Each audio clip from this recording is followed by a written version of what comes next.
LGBTQ 1 Minute News. Let's queer up drag culture. Drag star Bimini apologizes over Union Jack dress.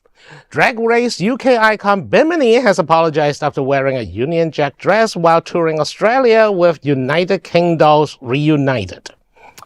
Following online criticism linking the flag to colonial violence, Bimini shared a video message apologizing on behalf of United Kingdolls and herself for wearing the flag. They acknowledged the pain associated with the symbol. Bimini said, quote, "It was Spice Girls energy, not British Empire energy," end quote. Reaction online have been largely supportive. Well, I guess good for her for apologizing for those who are offended by the symbol. I personally find that, the Union Jack has been used in plenty of cultural moments. That's not necessarily denoting kind of colonialism or nationalism. We have everything from Spice Girls, as she said, to Austin Powers, Do other flags use the Union Jack? Yes, like half the British Empire. Does Australia use the Union Jack? I was going to say Australia, New Zealand, and among numerous countries who have the British flag as a Union Jack as a usually upper left corner of their flag. So for me, especially for Australian audience, where they have the flag have the Union Jack on their flag, I find it sometimes a little confusing on why this is a warranted criticism. Well, and also drag has been historically, a protest. It's historically been camp. Half of our drag performers have playful names that are amalgamations of different words. So some of the stuff has to be taken tongue in cheek. If she was there doing overtly discriminatory, racist, or performances, then we should talk about that. But again, the Spice Girls showed everywhere, and I'm sure the Union Jack dress was worn on stage in Australia.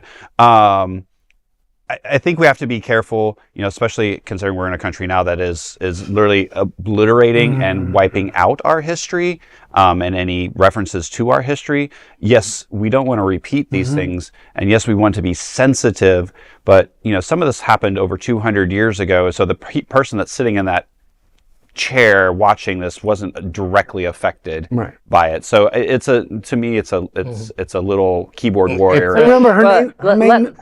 Let me do something for the keyboard warriors for just a quick one. And I say that anyone who's watching this live knows that I'm not exactly a fan of the British monarchy, but Australia is part of the British Commonwealth. They literally consider the king their king. I didn't make that rule. I'd be all for them ditching it, but that's what it is. They have the Union Jack on their flag. This is one of those most crazy nonsense things I've ever seen of a story. She put so much energy into that apology, and I'm just I'm so confused for a couple of reasons. One, first off, Australia's government is a little bit reactionary and conservative and doing some awful things. Shouldn't activists be worried about that? Also, England is doing a lot of weird repressive stuff all of a sudden. I would like her to put the energy she put into that apology into dealing with the fact that they're arresting old people for wearing Free Palestine shirts and saying they should get 10 to 20 years in prison and end jury service for that stuff. That's a bigger thing. Panini, I can't even get her name. This is an insane story. And also, one last thing. The people that have caused the harm to the Aboriginal people in Australia are real. Most of their descendants don't live in England. They live in Australia. And maybe you should be confronting that. Yes. And remember, her name is Bimini, not Union Jackie. But and the other thing is that, yes, we are seeing Britain inside the United Kingdom, where the flag is starting being used and abused as a symbol of nationalism. I mean, the Tommy Robinsons, the people who came marching, shouting racist slogans, and